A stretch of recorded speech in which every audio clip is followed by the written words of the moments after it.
सुभान अल्लाह बोलिए। आप एक नारा लगा दे ताकि तवज्जो हो जाए। पूरा नारा लगाएगी।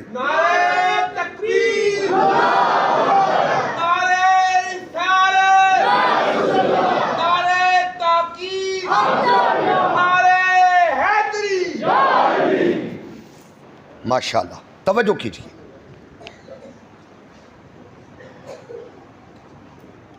ज़हरा बंदे ने सवाल किया कि हुजूर की सिफात गिन के बताओ। जवाब सुनिएगा। सैयदा पाक ने फरमाया, या अली, जितने ज़मीन के ज़र्रे हैं कोई बंदा गिन सकता है? फरमाया नहीं। का जितना ज़मीन पे पानी है उनके कतरे कोई गिन सकता है? फरमाया नहीं। फरमाया जितने दरख्तों के पत्ते हैं कोई बंदा गिन सकता है? कहा नहीं। फरमाया ये सब कुछ बना के अल्लाह ने फरमाया मता दुनिया कलील। हाय हाय हाय, ये सब कुछ बनाकर अल्लाह फरमा रहा कलील है, थोड़ा है।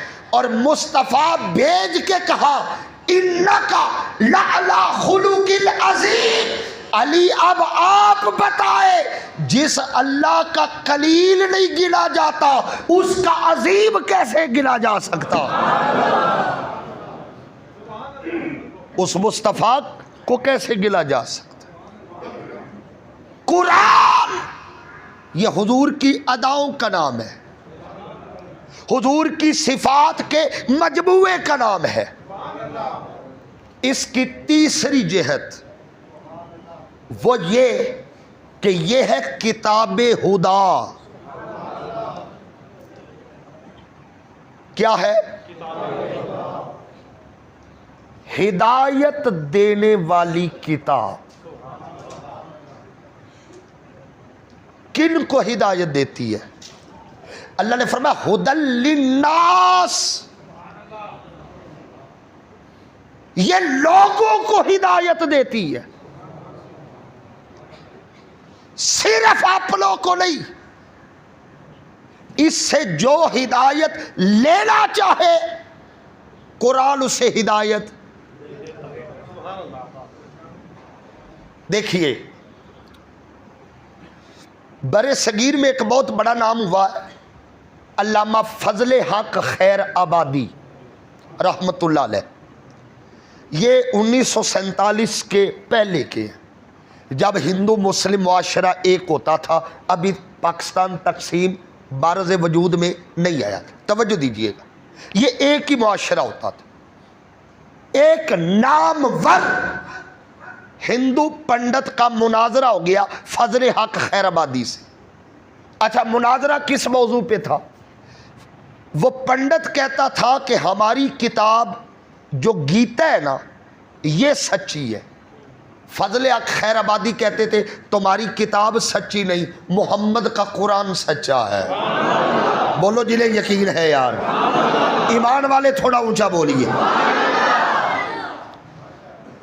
का हिंदुओं नहीं, तुम्हारी गीता नहीं सच्ची, मुस्तफ़ा का कुरान सच है। लो अल्लामा साहब, इस पे हो गया मुनाजरा। क्या हो गया? वक्त तय हो गया, जगह तय हो गई और दिन तय हो गया कि मुकर्रा वक्त पे इस दिन इतने बजे इस जगह पे मुनाजरा होगा। पंडित साबित करेगा कि हमारी गीता सच्ची है और फजले हक खैराबादी साबित करेंगे कि हुजूर का कुरान सच है। जब मुकर्रा दिन आया ना तो लोग इकट्ठे हो गए, हिंदू भी इकट्ठे हो गए, मुसलमान भी इकट्ठे हो गए, मजमा लग गया। मुनाजरा है, आज पता चलेगा पंडित जीतेगा या मुसलमान फजले हक खैराबादी जीतेगा। जवानों तवज्जो करना, जब दोनों मैदान में आ गए ना, पंडित ने कहा फजले हक ठहरो, रुको, पहले मेरी बात सुनो। कहा बताओ। उसने कहा ये जो तुम्हारा कुरान है ना, ये जो तुम्हारा कुरान है, पंडित कहता है इसके 15 सिपारे मुझे जुबानी याद है। कौन कह रहे हैं? हिंदू पंडित कह रहे हैं इस कुरान के 15 सिपारे मुझे जुबानी याद है। तुम मेरी गीता का एक सफा सुनाओ। हाय हाय हाय, का तेरी किताब के 15 सिपारे मुझे याद है और मेरी किताब गीता का एक सफा सुना दे। फजले खैराबादी मुस्कुराए, मुस्तफ़ा वालों के अंदाज निराले होंगे। अच्छा, फजले खैराबादी मुस्कुराए, फरमाया पंडित समझ मुनाजरा हो गया, तू हार गया मैं जीत गया। का वो कैसे? का सुन, तू कहता है तेरी किताब का एक सफा मैं सुनाऊं? तेरी किताब इतनी बोर, इतनी बोगस, मैं तो क्या इस किताब का एक सफा तेरी गीता का एक हिंदू भी नहीं सुना सकता। और देख मुस्तफा का कुरान अगर काफर भी पढ़े तो उसके दिल में भी जगह बना लेता।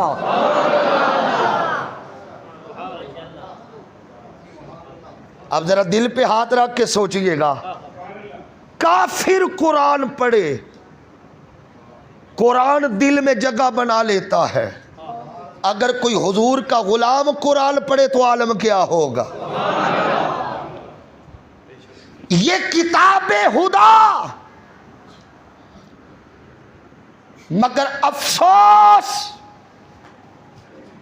हमने इसे किताबे बरकत समझ लिया। यह बड़ी अहम बात है। हमने इसे क्या समझा जी? ये आया था हिदायत के लिए, हमने क्या समझ लिया?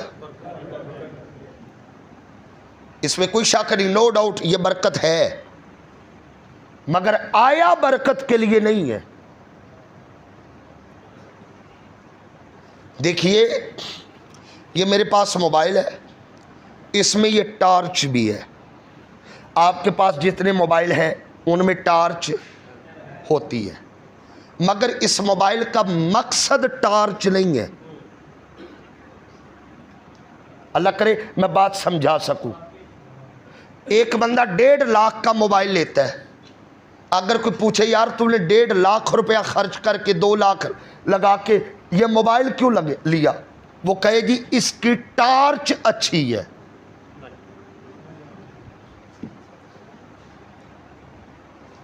टॉर्च के लिए कोई 1.5 लाख, इसका मकसद कोई और है। टॉर्च ये इजाफी फायदा है।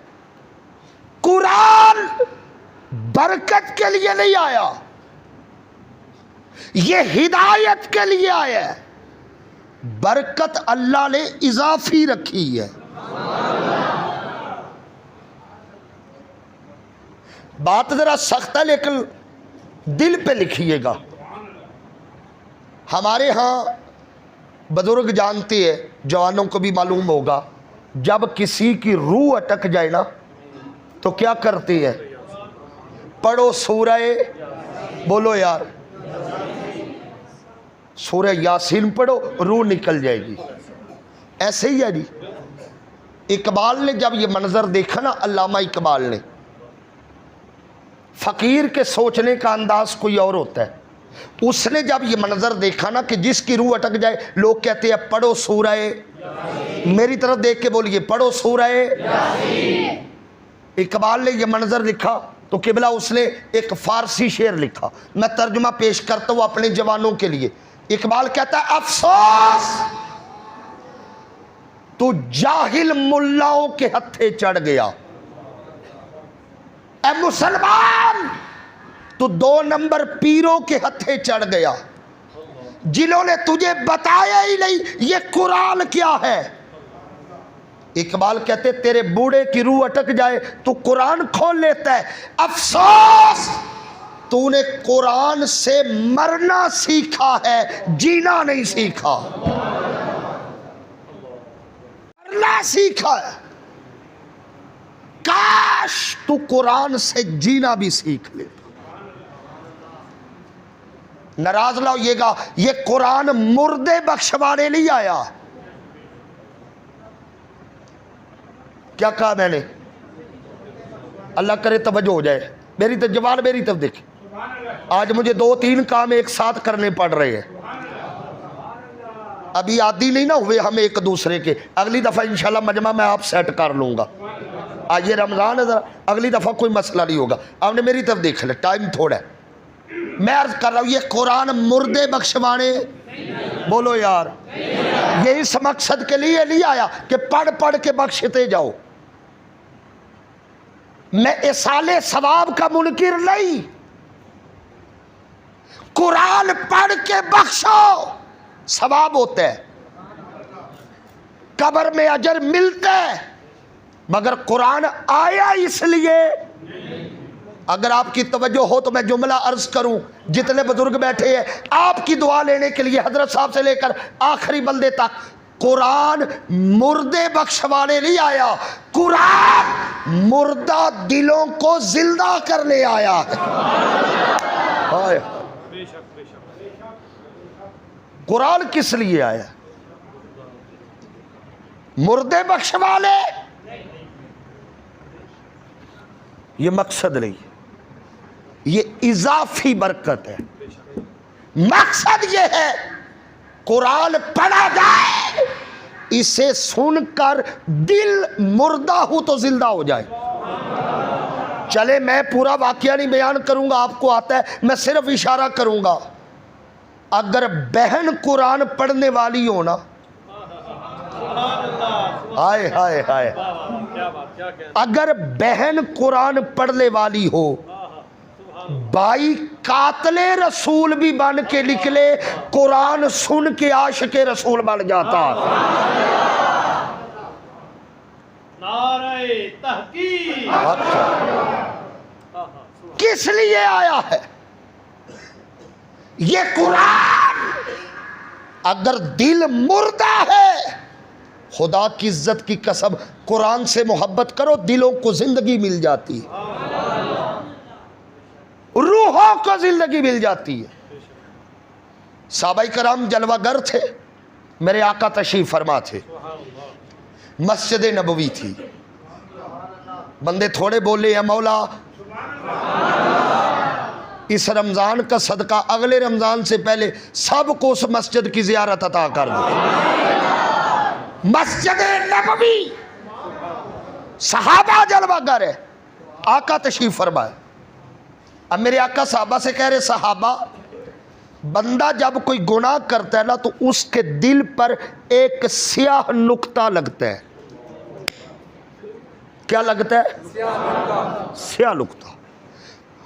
दूसरा गुनाह करे दूसरा नुक्ता, तीसरा गुनाह करे तो दिल पर, नौजवान तवज्जो रखे, फरमाया साहबा बंदा गुनाह करता चला जाता है यहां तक कि नुक्ते पे नुक्ता लग के बंदे का दिल स्याह हो जाता है। अब साहबाई कराम ने आगे से सवाल किया, या रसूल अल्लाह, मेरी तरफ देखे जी, मेरी तरफ सवाल किया, या रसूल अल्लाह अगर बर्तन मैला हो, हम इसे सीकल कर लेते हैं, मांझ लेते हैं, धो लेते हैं, इसके बाहर भी हमारा हाथ पहुंच जाता है, अंदर भी पहुंच जाता है। बर्तन मैला हो हम हाथ से धो लेते हैं, अगर दिल मैला हो तो क्या करें?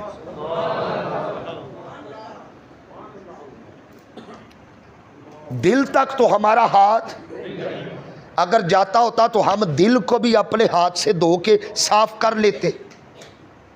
आका बर्तन मैला हो हम धो लेते हैं, साफ कर लेते। अगर दिल मैला हो हाथ तो पहुंचता नहीं, क्या करे? मेरे नबी का जवाब सुनो, फरमाया सहाबा कसरतु ज़िक्रुल मौत व तिलावतिल कुरान, फरमाया जिसका दिल मैला हो वो कुरान की तिलावत करे। क्यों? जिस दिल तक हाथ ना पहुंचे मोहम्मद का कुरान पहुंच जाता। कुरान पहुंचता है, ये किताब हिदायत। आप इसे पढ़ के तो देखे, मोहब्बत करके तो देखे, मगर अफसोस सारी रात फेसबुक और व्हाट्सएप यूज करने वाला नौजवान सारी रात मोबाइल पकड़े रखेगा, चंद लम्हों के लिए कुरान नहीं पकड़ता।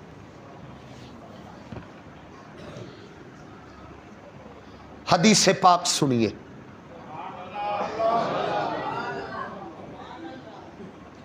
और दिल के कानों से सुनिए।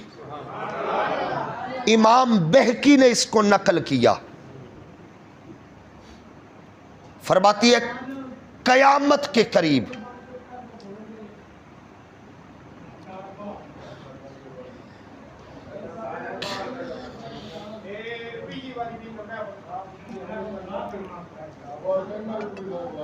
अच्छा, आपसे एक गुजारिश है, बिस्मिल्लाह आप तवज्जो रखें। आपसे एक गुजारिश है कि आप एक दूसरे को चुप ना करवाएं, सिर्फ मुझे सुने। जो बोलता है ना मुझे खुद ही चुप हो जाएगा, आपने मुझे सुनना। थोड़ी आवाज़ आई है आज की, आप इस हलचल ने मुझे आधी तकरीर बुला दी है।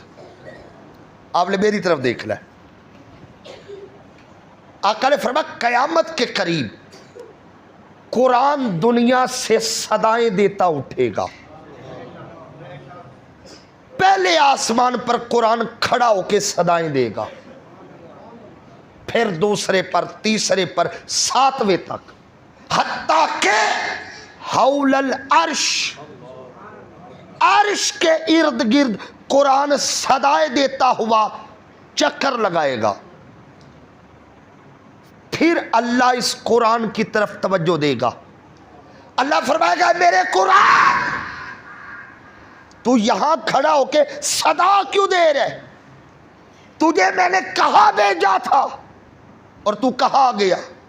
कुरान कर अर्ज कहेगा मौला मैं यहां से गया था और यही पलट आया। अल्लाह पूछेगा वजह, जब तुझे मैंने भेजा तो पलट के क्यों आया? अब कुरान जो जवाब देगा ना, हदीस पाक है, अर्श के करीब खड़ा होकर अल्लाह की बारगाह में वो सुनने वाला है। अर्ज करेगा मौला मैं अपनी नाकदरी की वजह से आ गया।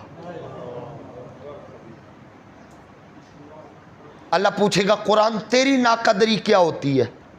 कुरान कहेगा मौला मैं दुनिया में रहा मगर अफसोस ना मुझे पढ़ा जाता था ना मुझ पे अमल किया जाता था।